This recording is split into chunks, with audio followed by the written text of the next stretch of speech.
ಹಾವೇರಿ ಜಿಲ್ಲೆಯಲ್ಲಿ ಶ್ರೀ ಹಡಪದ ಅಪ್ಪಣ್ಣ ಸಮಾಜ ಪ್ರತಿಭಟನೆ. ರಾಜ್ಯಾದ್ಯಂತ ಶ್ರೀ ಹಡಪದ ಅಪ್ಪಣ್ಣ ಸಮಾಜದ ವತಿಯಿಂದ ಬೃಹತ್ ಪ್ರತಿಭಟನೆ ಹಮ್ಮಿಕೊಳ್ಳಲಾಗಿತ್ತು. ಅಖಿಲ ಕರ್ನಾಟಕ ಶ್ರೀ ಹಡಪದ ಅಪ್ಪಣ್ಣ ಸಮಾಜ ಬೆಂಗಳೂರು ವತಿಯಿಂದ ತಾರೀಖು 7/4/2026ರಂದು ಎಲ್ಲ ಜಿಲ್ಲೆ ಹಾಗೂ ಎಲ್ಲ ತಾಲೂಕುಗಳಲ್ಲಿ ಪ್ರತಿಭಟನೆಯ ಮೂಲಕ ಮನವಿ ಕೊಡಲು ರಾಜ್ಯಾಧ್ಯಕ್ಷರು ದೇವರು ಮುಂಡರ್ಗಿ ಕರೆ ಕೊಟ್ಟಿದ್ದರು. 12ನೇ ಶತಮಾನದ ಕಲ್ಯಾಣದಲ್ಲಿ ಜಗಜ್ಯೋತಿ ಬಸವೇಶ್ವರ ಪ್ರಧಾನ ಕಾರ್ಯದರ್ಶಿಯಾಗಿ ಸೇವೆ ಸಲ್ಲಿಸಿದಂತ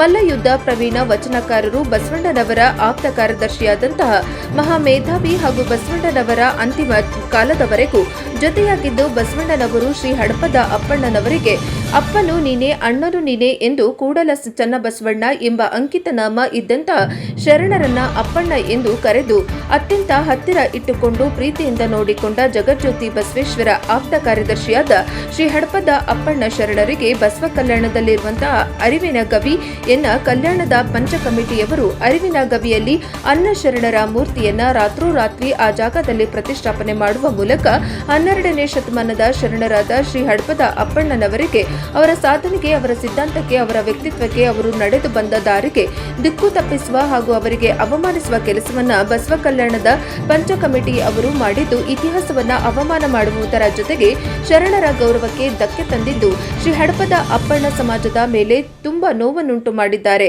ಆದ್ದರಿಂದ ಈ ಐತಿಹಾಸಿಕ ಅನ್ಯಾಯದ ವಿರುದ್ಧ ರಾಜ್ಯಾದ್ಯಂತ ಮಂಗಳವಾರ ಹಾವೇರಿ ಜಿಲ್ಲೆಯ ಶಿಗ್ಗಾಂವ್ ತಾಲೂಕು, ಬ್ಯಾಡಗಿ ತಾಲೂಕು, ರಟ್ಟೆಹಳ್ಳಿ ತಾಲೂಕು ಹಾಗೂ ಅಖಿಲ ಕರ್ನಾಟಕ ಹಡಪದ ಅಪ್ಪಣ್ಣ ರಾಜ್ಯ ಸಂಘ ಮತ್ತು ಜಿಲ್ಲಾ ಸಂಘ, ತಾಲೂಕು ಸಂಘ, ಮಹಿಳಾ ಸಂಘಟನೆಗಳು ಮಾನ್ಯ ದಂಡಾಧಿಕಾರಿಗಳಿಗೆ ಮತ್ತು ಜಿಲ್ಲಾಧಿಕಾರಿಗಳಿಗೆ ಪ್ರತಿಭಟನೆ ಮುಖಾಂತರ ದಿನಾಂಕ 7/4/2026ರಂದು ಸರ್ಕಾರಕ್ಕೆ ಮನವಿ ಸಲ್ಲಿಸಿದರು. ಶಿಗ್ಗಾಂವ್ ತಾಲೂಕು ಅಧ್ಯಕ್ಷರು ಮಂಜುನಾಥ್ ಹಡಪದ, ಉಪಾಧ್ಯಕ್ಷರು ವೀರೇಶ್ ಹಡಪದ, ಗೌರವಾಧ್ಯಕ್ಷರು ಗುರುಬಸಪ್ಪ ಹಡಪದ, ನಿರ್ದೇಶಕರು ದೇವಪ್ಪ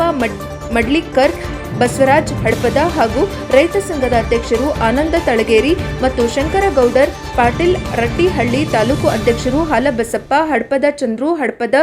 ಅಶೋಕ್ ಹಡಪದ, ರಾಜು ಹಡಪದ, ಬಸವರಾಜ್ ಹಡಪದ, ಜಿಲ್ಲಾ ಪ್ರತಿನಿಧಿ ಹನುಮಂತಪ್ಪ ಹಡಪದ, ಬ್ಯಾಡಗಿ ತಾಲೂಕು ಅಧ್ಯಕ್ಷರು ದುಂಡಪ್ಪ ಹಡಪದ, ಕಾರ್ಯದರ್ಶಿ ನಾಗರಾಜ್ ಹಡಪದ, ಹಾಲಪ್ಪ ಹಡಪದ ಮತ್ತಿತರರು ಹಾಜರಿದ್ದು ದಂಡಾಧಿಕಾರಿಗಳಿಗೆ ಮನವಿ ಅರ್ಪಿಸಿದರು ಎಂದು ರಾಜ್ಯ ಮಾಧ್ಯಮ ಪ್ರತಿನಿಧಿ ಮಲ್ಲಿಕಾರ್ಜುನ್ ಹಾವೇರಿ ಪತ್ರಿಕಾಗೋಷ್ಠಿಯಲ್ಲಿ ತಿಳಿಸಿದ್ದಾರೆ. ವರದಿ ಮಲ್ಲಿಕಾರ್ಜುನ ಹಡಪದ, ಹಾವೇರಿ, NKS TV4.